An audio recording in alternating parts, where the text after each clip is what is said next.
자, 여러분 안녕하십니까? 공략 한국사 짱새입니다. 자, 드디어 우리가 학원에 들어왔습니다. 공략 한국사 학원에 들어왔고요. 그래서 이번에 공부할 단어는 조선시대 후기, 근대의 맹아, 그 특히 앞부분의 세계사 파트 단원입니다. 그래서 여기에 나와 있는 주요 내용은 이제 근대, 역사적 발전 단계의 세계사적 근대를 공부하는 단원인데요.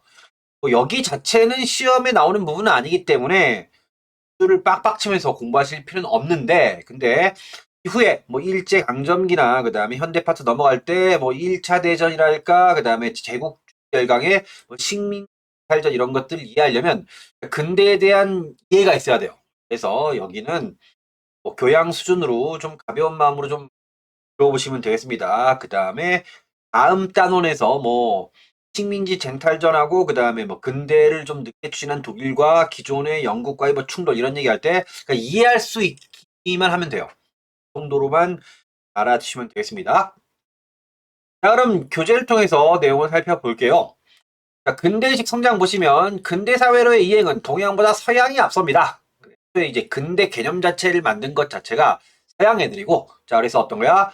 뭐 세계 질서를 서양 애들이 주도할 때, 왜 니네가 세계 질서를 주도하냐 할 때, 뭐 우리가 근대를 먼저 해서 그러니까 빨리 발전했으니 이런 식의 논리를 얘기하는 거죠. 이 논리로.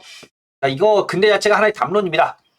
자, 서양 사회에서는 르네상스와 종교개혁으로 근대 의식이 성장합니다. 그래서 르네상스에서는 뭐 다빈치나 헬란젤로 이런 식의 천재들이 등장하죠. 개인적인 천재들. 그 다음에 종교개혁 시기였던 거예요. 자, 성경이 대량으로 유포되면서 그때 신과 1대1로 마주한 인간 이런 식의 개념이에요. 그래서 르네상스와 종교개혁으로 옵니까? 서양에서는 개인주의적 의식이 싹트다고 얘기를 해요. 자, 그래서 근대 의식이 성장합니다. 자, 절대왕정입니다. 그래서 뭡니까? 우리가 알고 있는 뭡니까? 중세. 봉건 사회. 그래서 이것이 지방 분권적이죠. 지방 분권적인데, 자, 근데 지방에 있는 영주들이 뭡니까? 무슨 뭐 십자군 전쟁이나 이런 것들을 통해서 뭡니까? 뭐 몰락한다거나 이런 식으로 뭡니까? 사회 분위기가 바뀌고요. 그래서 뭡니까? 그래서 절대왕정, 절대왕정 시대로 넘어갑니다. 그래서 중앙 집권화해요. 집권합니다. 절대왕정 시대 이후에 뭡니까? 이 절대왕정을 타도한 게 시혁명 이렇게 나가는 겁니다. 그래서 뭡니까? 그래서 중세 봉건 사회에서 뭡니까? 시민혁명 할 때 보통 과도기적 단계로 절대왕정 시기를 얘기를 해요. 그래서 지방 분권적인 뭡니까? 장원, 봉건 체제가 무너지면서 국왕 중심의 중앙 집권 체제를 추구하는 절대왕정 국가가 성립하였다. 해서 보시면 절대왕정은 관료적 상비군을 정비했다. 해서 뭡니까? 이제 왕을 보호할 수 있는 뭡니까? 어떤 국가적 차원의 군대를 정비합니다. 자, 이를 위해서 돈이 많이 필요하니까 중상주의 정책입니다. 상업을 중시하는 정책이에요. 특히 식민지로부터 뭡니까? 금을 많이 가져오는 겁니다. 수익등에 힘씁니다. 자, 대표적 절대군주는 절대왕조는 17세기 절정을 이루었는데 대표적 절대군주는 영국의 엘리자베스 1세, 프랑스의 루이스 등등 있습니다. 그 다음에 시민혁명과 산업혁명입니다. 그래서 뭡니까? 결론적으로 여러분 결론적으로 말씀드리면 뭡니까? 자, 근대의 두 축입니다. 자, 그래서 기본적으로 뭡니까? 기본 아웃라인 말씀드리면 이거요. 그러니까 시민혁명입니다. 그래서 뭡니까? 민주주의로 나아간 거죠. 여러분 청동기 시대 이후부터 계속 계급사였다가 그 다음에 시민혁명의 변화, 급격한 변화죠. 혁명이 그래서 민주주의로 나아갔고요. 그 다음에 산업혁명입니다. 그래서 신석기 시대 이후의 인간은 뭐 농업에 의존하죠. 그래서 자본주의로 해서 뭡니까? 산업혁명 통해 뭐야? 자본주의로 넘어가면서 산업화 사회가 되는 거예요. 이게 뭡니까? 이게 급격한 변화이기 때문에 뭡니까? 그래서 요거를 대체로 뭡니까? 요거를 대체로 달성한 국가들이 뭡니까? 뭘로 나가죠? 열강의 지위에 오릅니다. 대체로 이런 얘기입니다. 자, 시민혁명. 자, 17세기에 영국의 청교도 혁명이 있습니다. 그다음 명예혁명이 있어요. 명예혁명 1688년이고요. 18세기에 미국의 독립혁명 1776년, 프랑스 혁명 1789년입니다. 그래서 뭡니까? 이게 세계 3대 시민혁명 이렇게 얘기를 해요. 그래서 보시면 이 운동은 경제적으로 성장한 근대 시민계급이다. 그래서 뭡니까? 평민층 중에 어떤 거야? 공부 좀 많이 하고, 그 다음 장사해서 돈을 많이 벌어들이거나 이렇게 된 거예요. 그래서 중심이 되어서 절대왕정을 무너뜨리고 국가 권력을 봉건 세력으로부터 자신에게 넘긴 일련의 정치적 변혁이다. 그래서 자유주의 및 민주주의를 발전시키는 것이었다. 그래서 중요합니다. 자, 그 다음에 산업혁명이다. 산업혁명은 18세기 때 자본, 노동력, 자원, 해외 시장을 갖춘 연구에서 시작됩니다. 그래서 19세기에는 유럽 전역으로 확산, 자본주의 사회를 확립시켰다. 특히 산업혁명의 가장 중요한 건 뭐냐? 특히 여기서 우리가 식민지는 대체 이거의 영향이죠. 식민지. 그래서 민주주의를 통해서 뭡니까? 내부적인 결속을 강화하고 그다음 뭡니까? 이 자본주의로 발전할 수 있는 경제적인 발전을 할 수 있는 뭡니까? 그런 정치적 뒷받침이 된 상황에서 자, 그래서 자본주의가 팽창하려면 뭐가 필요해요? 자, 원료를 싸게 사오고 물건을 비싸게 팔 수 있는 시장이 필요한 거죠. 그래서 이 식민지를 확보하는 겁니다. 그래서 이해하시면 되겠어요. 자, 근대 문화의 융성입니다. 그래서 과학의 발달, 자, 상업화가 진행되면서 자연과학이 크게 발달합니다. 그래서 정말로 뭡니까? 종교에서 멀어지는 거예요. 자, 생산력 증대입니다. 자, 계속적인 발명과 기술 혁신입니다. 생산력이 비약적 증대, 자, 지속적인 경제 성장이 가능해집니다. 그 다음에 인간 중심의 문화 발전이다. 해서 개인주의. 그렇죠. 여러분 보통 경제학 보면 뭡니까? 개인의 선택이죠. 네, 정치적으로 개인의 자유와 평등을 보장하는 거예요. 개인주의입니다. 그 다음에 합리주의. 자, 이성적 사고예요. 세속적인 인간 중심 문화가 다양하게 발전했다. 되어 있습니다. 근대 구분법 보세요. 그래서 원래는 3분법이다. 3분법. 고대, 그 다음에 중간기. 보통 나중에 이게 중세가 돼요. 그 다음에 새로운 세대가 근대다. 그 다음에 독일의 역사학자 켈라리우스가 뭡니까? 고대, 중세, 근대의 3분법. 또 중세를 얘기할 때 좀 부정적이에요. 르네상스 시대 때는 뭡니까? 고대의 찬란한 문화를 부흥시킬 때 중세는 가운데 끼어있는 쓸모없는 시대라는 좀 의미가 있어요. 자, 그래서 나중에 뭡니까? 이걸 뭡니까? 세계사의 시대 구분으로 일반화시킨 데 기했던 건 마르크스예요. 그래서 마르크스입니다. 사회 발전 단계설이고요. 고대를 노예제, 고대를 봉건제, 근대를 자본제 사회로 규정합니다. 3시대 구분법, 나중에 유럽사의 시대 구분의 보편적인 역사 발전 법칙이다. 그래서 고대, 중세, 그다음 근대, 그다음 뭡니까? 요즘 현대라는 말을 쓰면서 뭡니까? 이 서양의 경우는요, 여러분 서양의 경우에는 제국주의 시대 이후를 현대로 봐요. 이 시대를 쪼갠 거죠. 보통 이제 모던이라는 말을 쓰는데 모던이란 말이 뭡니까? 근대 또는 현대란 말이 이게 좀 섞여 있는 의미가 원래는 3분법에서 팽창한 것이기 때문에 그래요. 근대가 원래 현대의 의미로 쓰이다 뭡니까? 이게 계속 늘어지면서 뭡니까? 나중에 이게 분할된 것이기 때문에 좀 용어가 좀 겹친 부분이 있다. 그 다음에 동양이 근대입니다. 그래서 서양 열강의 아시아 진출이다. 그래서 이 자본주의와 한 뭡니까? 서양의 여러 강대국 열강입니다. 자, 아시아로 진출해요. 자, 열강의 침략 배경입니다. 자, 산업혁명이 확산되면서 자본주의예요.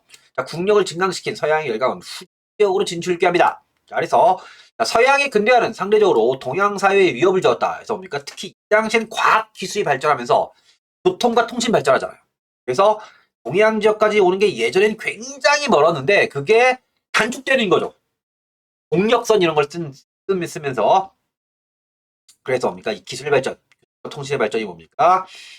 서양의 제국주의 세력이 발전하는데 크게 도움이 되죠. 그 당연히 뭡니까? 동양사회 뭡니까? 권리 없는 위협이 되었다. 전통 왕조의 취약이다. 이에 비해서 그동안 번영을 자랑했던 청을 비롯한 아시아의 전통 왕조들은 내부적인 취약성입니다. 쇠약해져서 새로운 상황에 능동적 대처하지 못합니다. 당시 열강의 침략 의도는 열강의 아시아 침략은 전혀 볼 수 없던 위협이다. 그래요. 자, 아시아 대부분의 지역은 식민지로 우리나라처럼 뭡니까? 직접 지배를 하는 거예요. 일본이 우리나라를 뭡니까? 총독부 설치하고 직접 지배한 게 식민지고요. 여기는 뭐야? 반식민지는 뭐냐면 절반만 식민지라는 뜻이에요. 뭐야? 뭐 중국, 청나라는 사이즈가 크죠? 그거를 뭡니까? 와가지고 다 꿀꺽 지배하는 게 어려우니까 뭡니까? 청나라 황실을 협박해서 삥 뜯어가는 거예요. 계속 조종하는 겁니다. 뭡니까? 완전 멸망시킨 건 아니니까 절반만 식민지다. 이런 거예요. 자, 원료의 공급지와 상품 시장을 확보하려는 것이었다. 이런 내용입니다. 자, 동양의 근대사회 보시면 동양보다 먼저 근대화에 성공한 서양 사회는 전근대 사회 단계에 머물러 있던 동양으로 세력을 확대합니다. 이걸 뭡니까? 서세 동접이다. 서양의 세력이 동양을 점차 점령한다는 거예요. 이 시기에 동양 사회는 서양 세력이 노골적인 시달리게 되었다. 이 과정에서 급격한 정치적, 경제적, 사상적 변화를 겪게 됩니다. 자, 근대 초입에 동양 사회의 가장 시급한 과제는 어떻게 서양 열강의 침략으로부터 벗어나 자, 근대 민족 국가를 형성할 것인가 하는 것이었다. 우리도 이런 것이 중요한 과제였던 것이죠. 자, 아시아 각국의 민족운동 보시면 민족운동과 개화운동입니다. 이런 열강의 투쟁을 치면 자, 아시아 여러 나라는 각기 나라를 지키기 위해서 민족운동과 함께 개혁을 통하여 자강을 달성하려는 개화운동을 추진합니다. 자, 국가별로 보시면 뭡니까? 나중에 우리 개항기하고 겹치는데요. 자, 중국에서 태평천국운동, 뭐 양무운동, 일본의 메이지유신, 그 다음에 인도의 세포양쟁, 스와라지 운동 등은 그런 움직임이었다. 그래서 넓게 보면 그래, 넓게 보면 그런 것들이 있습니다.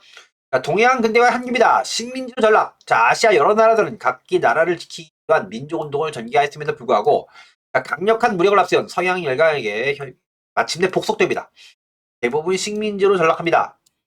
자, 식민지제로의 편입니다. 자, 아시아 여러 나라들은 식민지로 전락하면서도 근대적 제도의 도입과 산업화를 추진했으나 그것은 진정한 근대화의 길이 아니고 식민지제로의 편입 과정이었기 때문에 동양의 근대화는 여러 면에서 문제점을 지니고 있었다. 그래서 넓게 보면 그렇습니다. 그래서 여기까지 아시아 각국의 민족운동까지 봤고요. 그 다음에 산업혁명에 추가해서 여기를 한번 살펴볼게요. 이런 내용이 있습니다. 자, 보시면 이렇게 보는 거예요. 자, 기본적으로 여러분, 인간은 채집, 수렵, 채집, 어로 이렇게 했죠. 그래서 뭡니까? 자연 상태에 있는 것들을 이용해요. 그래서 인류가 존재한 이때 1만 년 전, 그러니까 인간은 대부분 채집 사회를 산 거죠. 생활하고 무리 사회입니다. 대체로 석기 시대까지 이렇게 살다가 그 다음에 혁명이란 말이 붙는 이유는 뭐냐면 급격한 변화 때문에 그래요. 그러니까 신석기 혁명 이후에 농경 사회고요. 1만 년 전입니다. 1만 년 전. 18세기 때까지 정착이 이루어지니까 기술적 진보가 빨라요. 자, 대규모 사회가 만들어졌고요. 자급자족하고 그다음 간의 수공업. 그래서 생산에 기반 농업이에요. 농업에 의존하다가 그 다음에 산업혁명입니다. 18세기 때 뭡니까? 아주 짧은 기간 동안 뭡니까? 공장제 기계공업으로 변한 거죠. 그래서 농업에 의존하다가 이 산업화 사회로 가요. 세기 중반 때까지 이렇게 산업화 사회 중심이었죠. 자, 대중매체, 자, 중앙화 표준화, 그다음에 소품종 대량 생산입니다. 공장에서 증기기관 같은 거 이용하고 막 찍어내고 나중에 뭡니까? 좀 더 대량화가 이루어지죠. 생산과 소비의 분리. 공장은 공장대로, 소비자들이 이렇게 있습니다. 자, 그 다음에 세 번째가 정보통신혁명이다. 이 엘빈 토플러란 미래학자가 뭐라 얘기했냐면 신석혁명이 첫 번째 물결, 산업혁명이 두 번째 물결, 그 다음에 정보통신혁명이 세 번째 물결 이렇게 얘기한 거예요. 3의 물결 이렇게 얘기하고요. 그 다음에 또 이걸 좀 더 쪼개서 산업혁명을 1차 산업혁명, 증기, 그 다음에 2차 산업혁명, 석유랑 전기, 3차 산업혁명, 정보통신혁명, 그 다음에 4차 산업혁명, 그 다음에 뭐 AI, 이런 거, 무슨 뭐 빅데이터 이렇게 해서 좀 더 세분화시켜서 보기도 합니다. 여기서 중요한 건 뭐예요? 이 근대 파트에서는 산업혁명이죠. 그 부분을 열어보시면 되겠습니다. 자, 다음 여러분 여기까지 세계사를 파트를 정리를 했고요. 그 다음에 조선시대 후기 근대로의 지향의 경우에는 다음 시간에 이어서 하도록 하죠. 자, 그럼 여러분 다음 시간에 뵙겠습니다. 여러분 수고하셨습니다.